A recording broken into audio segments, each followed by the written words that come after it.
भारत को लगा बड़ा झटका। इसरो का चंद्रयान से टूटा संपर्क।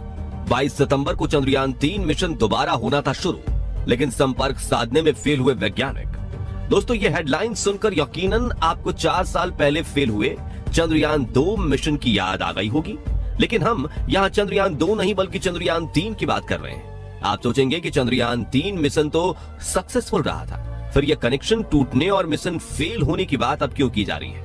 असल में चंद्रयान 3 को लेकर इसरो ने एक मास्टर प्लान बनाया था और इसी में हमारे वैज्ञानिकों को नाकामी हाथ लगी है। तो इसरो का यह मास्टर प्लान क्या था?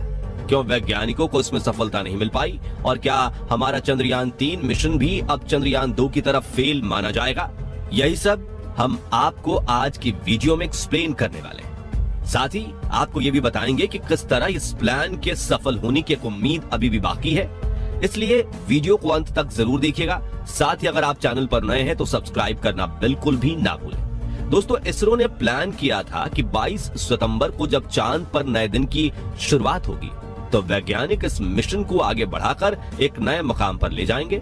इरादे खराब नहीं थे और ना ही हमें अपने वैज्ञानिकों की काबिलियत पर कोई शक है, लेकिन फिर भी हालात कुछ ऐसे हो गए कि हमें इस प्लान में सफलता नहीं मिल पाई।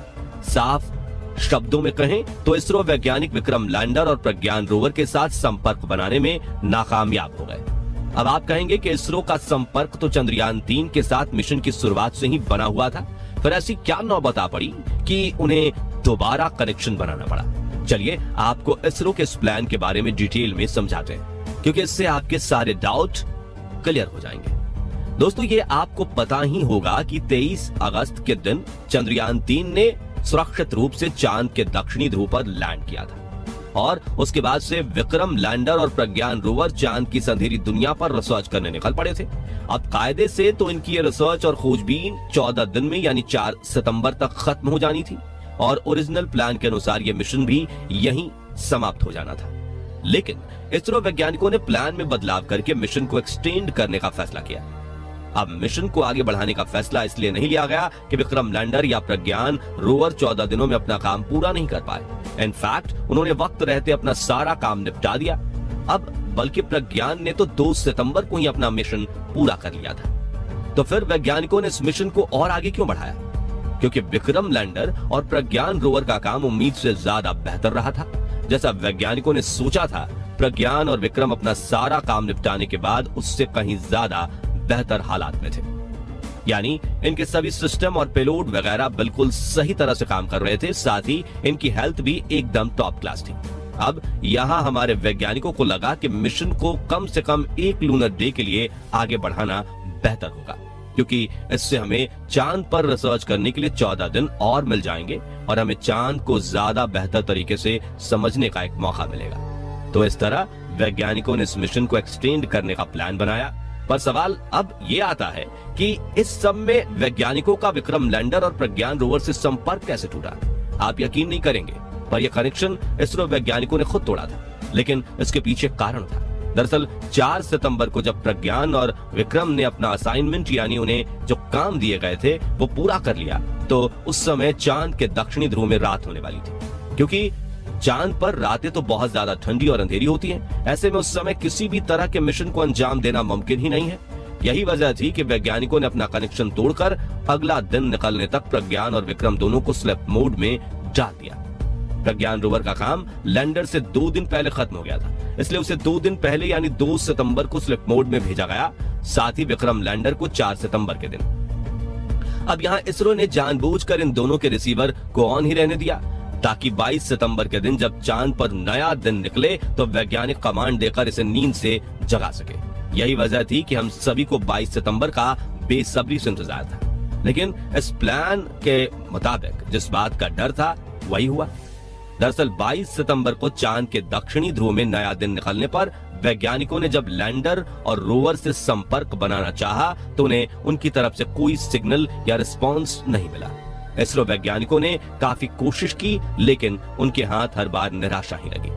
तो ऐसे में यह सवाल उठना लाजमी है कि स्लीप मोड में जाने से पहले अगर प्रज्ञान और विक्रम के सभी सिस्टम बिल्कुल सही तरह से काम कर रहे थे, तो 14 दिन स्लीप मोड में रहने के बाद इन्होंने अचानक से रिस्पॉन्ड करना बंद क्यों कर दिया? असल में दोस्तों इसका कारण है चांद के दक्षिणी ध्रुव का कठिन वातावरण और वहां के हालात। जैसा कि हमने आपको बताया, चांद पर रातें बहुत ज्यादा ठंडी होती हैं, इतनी ठंडी कि तापमान -140 से नीचे चला जाता है, और दक्षिणी ध्रुव की बात करें तो यहाँ पर -200 के नीचे रहता है। इतने कम तापमान में किसी भी प्लास्टिक, मेटल या मशीन का सर्वाइव कर पाना ऑलमोस्ट इम्पॉसिबल है, क्योंकि ज्यादा तेज ठंड होने पर इस तरह की मशीनें और इलेक्ट्रॉनिक उपकरणों में क्रैक यानी दरारें पड़ जाती हैं। और फिर इसरो वैज्ञानिकों ने रोवर और लैंडर को दक्षिणी ध्रुव की रात झेलने के लिए डिजाइन भी नहीं किया था, क्योंकि इनका ओरिजिनल प्लान तो चांद पर सिर्फ दिन के समय रिसर्च और खोजबीन करने का था। वैज्ञानिकों ने सोचा कि दिन ही दिन में वे अपने सारे एक्सपेरिमेंट्स निपटा लेंगे, और उन्होंने ऐसा किया भी। लेकिन बाद में इस प्लान को एक्सटेंड करके एक लूनर डे के लिए आगे बढ़ा दिया गया। ऐसे में हो सकता है कि प्रज्ञान और विक्रम का सिस्टम इस कपकपाती ठंड को ना झेल पाया हो और वो पूरी तरह से निष्क्रिय हो गए। तो यहाँ सबसे बड़ा सवाल ये उठता है कि क्या अब इस मिशन को कामयाब नहीं माना जाएगा? इसका जवाब है बिल्कुल नहीं।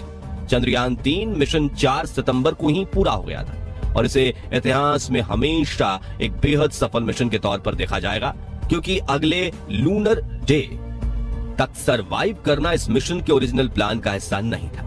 इस मिशन का उद्देश्य था चांद के दक्षिणी ध्रुव में सॉफ्ट लैंडिंग करना, अपने रोबोटिक रोवर को चांद पर डिप्लॉय करना और चांद के इस हिस्से को 14 दिन तक खोजबीन करके, रिसर्च करके अंजाम देना। और ऐसे ये सभी उद्देश्य 4 सितंबर को पूरे हो गए। बल्कि यह मिशन इतना कामयाब रहा कि चंद्रयान 3 ने चांद पर नए नए तत्वों की खोज करके पूरी दुनिया को हैरानी में डाल दिया। जानकारी के लिए बता दें कि चंद्रयान 3 ने चांद पर एल्यूमिनियम, कैल्शियम, आयरन, क्रोमियम और टाइटेनियम जैसे तत्वों को खोज निकाला है। साथ ही ये चांद पर सल्फर और ऑक्सीजन खोजने वाला दुनिया का पहला मिशन बना है।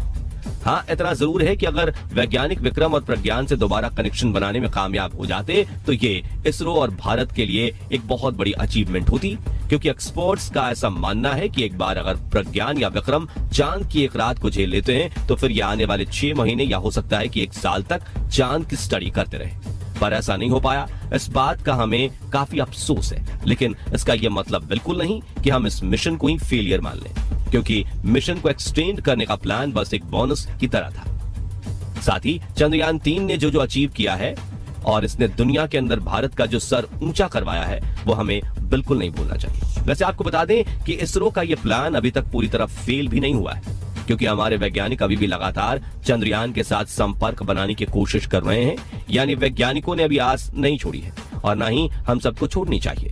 तो दोस्तों, अगर आप भी चाहते हैं कि विक्रम लैंडर और प्रज्ञान रोवर फिर से नींद से जाग उठें, प्लीज कमेंट में इसरो को अपनी दुआएं जरूर दीजिए। बाकी आज की इस वीडियो में इतना ही था। वीडियो अच्छी लगी हो तो इसे लाइक और शेयर जरूर करना। मिलते हैं जल्दी ही एक और इंटरेस्टिंग वीडियो में। तब तक के लिए गुड बाय, जय हिंद।